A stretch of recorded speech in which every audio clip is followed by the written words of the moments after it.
Welcome to the Martin Bailey Photography Podcast.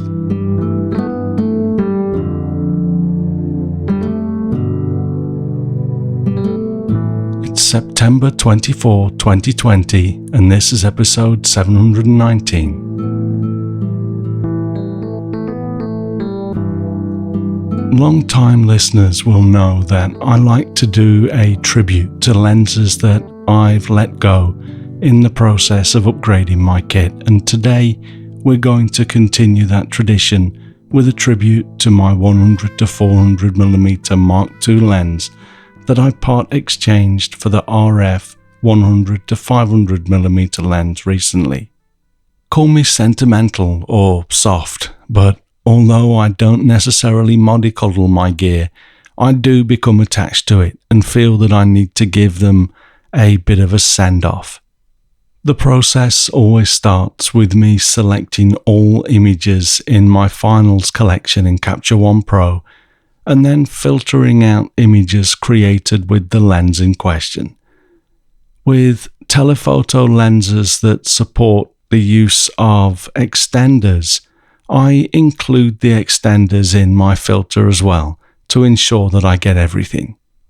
My finals folder, which is where I keep all images that I've ever shot that I feel are worth a hoot, currently contains 10,776 images, including a few duplicates from before 2016 when I started using Capture One Pro, as I used to save a PSD or TIFF file for some images that I had to edit outside of Lightroom.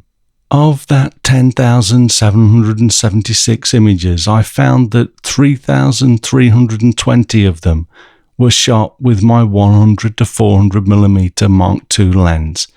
That's a massive 31% of my best work shot with one lens in just 5 years. And that's just 1/4 of the time that I've been dropping images into this finals folder. That really goes to show not only how often I use the lens, but how much it has contributed to creating some of my best work, making it an even more worthy subject for a seeing off tribute. I'm writing this as I work, and my next task is to drop all of the images that I really want to share into a collection, and I'm going to be careful to try to only include images that will make the cut. Ultimately, my goal is to share just 10 images, hopefully no more. Let's see how that goes. Well, it's now a day later, and I'm sitting here with my first selection of images, which totals 162. That's 20% of all the shots I've got in my finals folder from the 100 to 400mm lens. I honestly thought I'd be able to work to a smaller initial selection, but again, this just proves how well matched the 100 to 400mm lens was to my needs and the sort of photography that I love doing. Here's a screenshot of the results of the first pass, just so that you can see, albeit in tiny thumbnails, the sort of images that I chose. Speaking of shooting what you love, I gave a talk for the Oakville Camera Club in Ontario, Canada on September 14 and got into the Canon R system and the EOS R5 for the first 45 minutes, then talked about field techniques and creativity in the second 45 minutes. This turned out to be a benefit of the current situation with the pandemic, as they usually try to get guest speakers to come to their club, but as they're now meeting remotely anyway, it opened up the door for their guests to be much further away too. So I kicked off their 2020/2021 season for them, and it seemed to go down very well.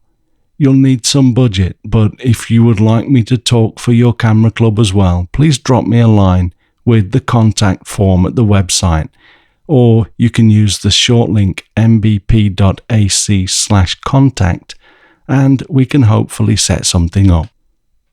Back to my selection process though, I noticed a couple of duplicates because for some reason there were various copies of the lens in Capture One Pro, so I had to do a couple of runs to catch them all.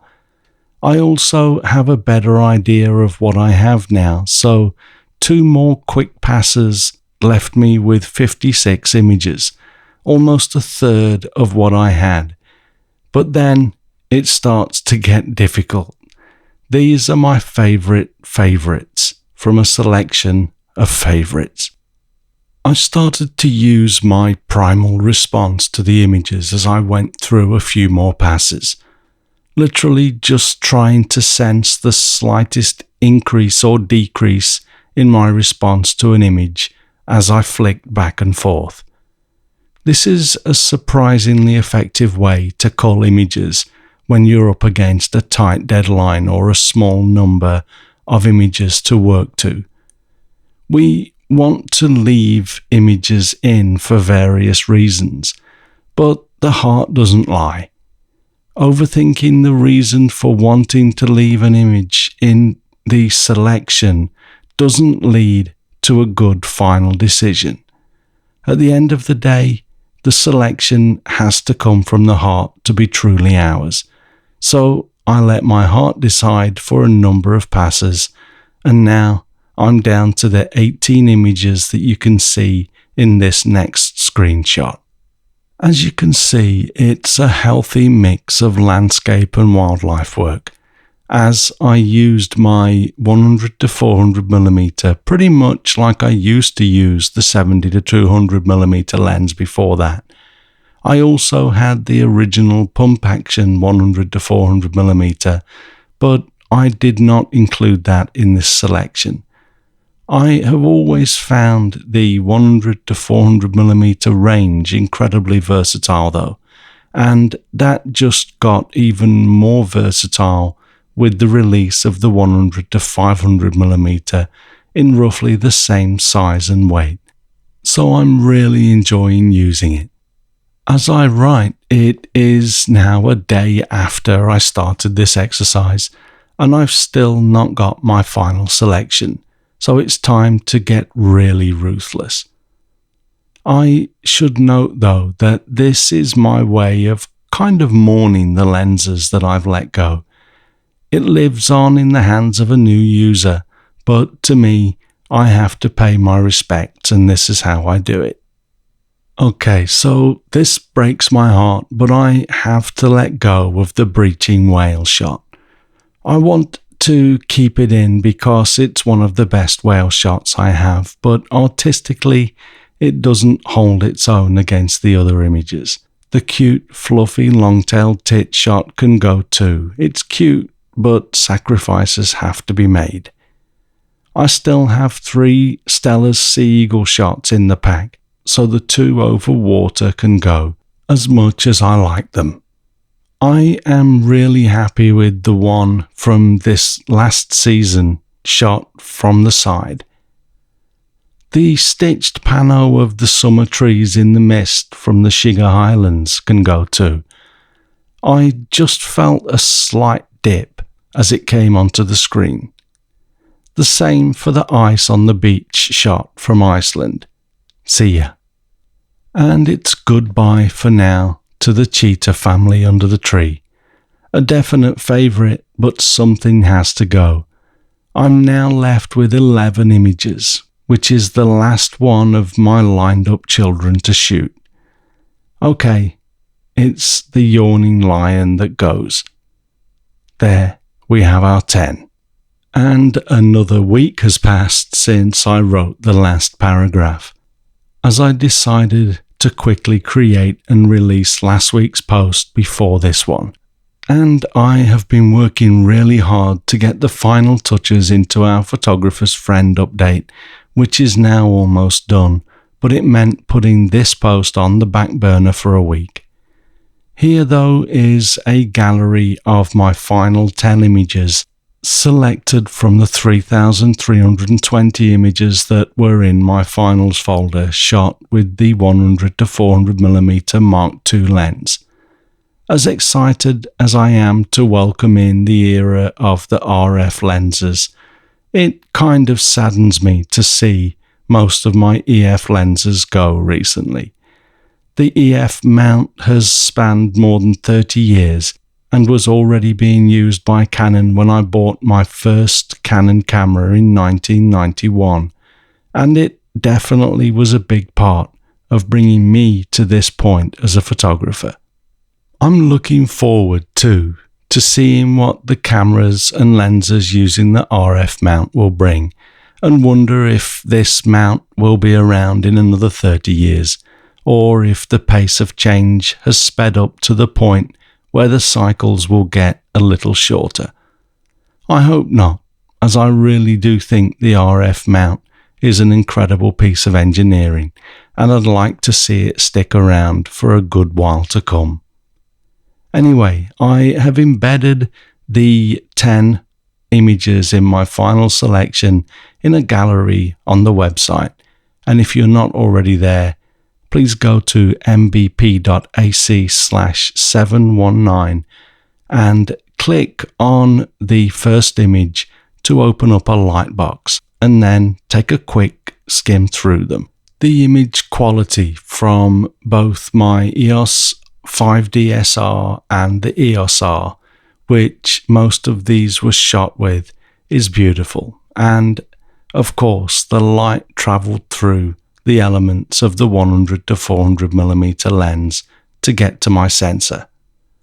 I love how this lens is equally at home with landscape work as it is with wildlife, and being able to handhold it at long focal lengths opens up a whole new world of opportunities.